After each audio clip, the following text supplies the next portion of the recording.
Good morning, I'm Neva Manu, and this is your morning news fix for Wednesday, 18th of June. In this update, food inflation is up, rising 4.4% annually. Meat, poultry and fish had the biggest annual increases, while butter, milk and cheese drove grocery prices. Butter surged by more than 51% over the year. Independent economist Cameron Bagri told Ryan Bridge the numbers are creeping up, but the composition of the inflation matters more than the inflation itself. So what we keep a pretty close eye on is what's called non-tradable inflation, which is domestic inflation. That's the piece that the Reserve Bank can control. It's elevated, but it's all been heading south, so we're taking a bit of comfort at that. The coroner is calling for compulsory nationwide life jacket use following the death of a 10-year-old boy in the Manukau Harbour.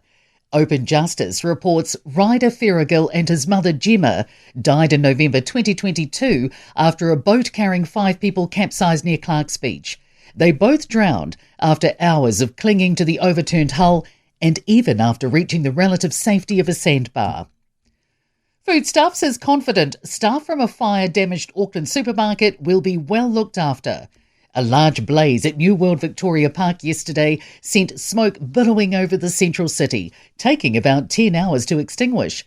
Fire crews have been tending to hotspots overnight, with the building expected to be handed back today. Foodstuffs North Island CEO Chris Quinn says once they clarify the situation, they'll make a plan with each and every employee.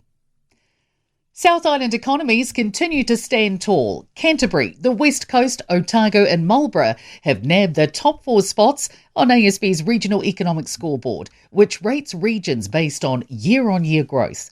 Chief Economist Nick Tuffley says the South Island's housing market is robust and employment has held up better than the North.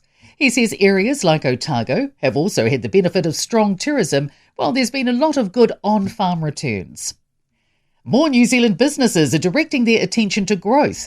The 2 Degrees 2025 Shaping Business Study suggests 45% of business leaders are optimistic about the year ahead.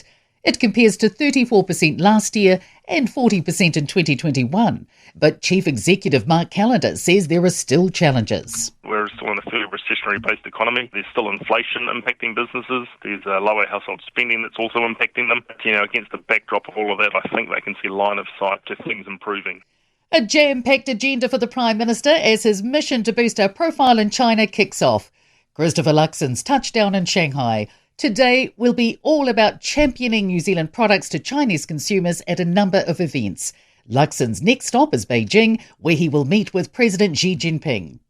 In sport, Silver Ferns Vice-Captain Kate Heffernan is calling for flexibility in New Zealand's eligibility rules after revealing she's had conversations with Australian netball clubs. Arina Sabalenka has branded her comments as unprofessional after losing the French Open tennis final to Coco Gauff. She's apologised for attributing the result to mistakes rather than her opponent's performance. Queensland League coach Billy Slater has challenged former New South Wales prop Aaron Wood's claim he's a grub, ahead of tonight's second State of Origin match in Perth. I'm Neva Manu, and that's your latest news fix. We'll be back with the next update at midday from the Newstalk ZB newsroom.